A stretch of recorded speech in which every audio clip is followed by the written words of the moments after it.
While everyone was hard at work, Nina suddenly raised her voice, scolding the others. The truth was, many of the letters had been left for too long, damp, chewed through by rats, and damaged beyond repair. Among the piles of ruined envelopes, dog tags often slipped out. Some of the women sorting mail would simply toss them carelessly into a nearby box. The sight tore at her heart.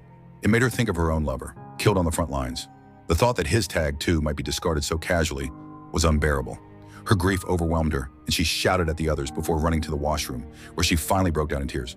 For so long, she had forced herself to stay strong. Even now, part of her refused to believe that he was truly gone.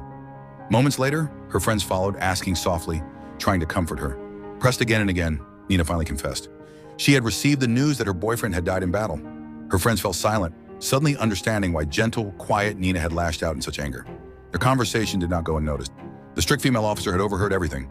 For the first time, her voice softened as she comforted Nina. She herself had long carried bitterness, resenting the fact that she and her battalion of women had not been allowed to fight on the front lines. Sorting mail had felt meaningless to her, but now hearing Nina's story, she realized the truth. They were the vital bridge between two worlds, the soldiers who risked their lives on the battlefield and the families across the ocean who waited desperately for a word from them. Every letter they handled was a lifeline of hope, a way to ease the torment of waiting. With this new understanding, the women threw themselves into their work, no longer listless or resentful, but driven with renewed purpose. One day, as her friend sifted through the endless mail, she came across a letter stained with blood. The name on the envelope stopped her cold. It was addressed to Nina. When Nina saw it, her heart collapsed inside her chest. For so long, she had longed to receive a letter from her beloved, a final message from him. But now that it was in her hands, she was trembling, torn between hope and terror.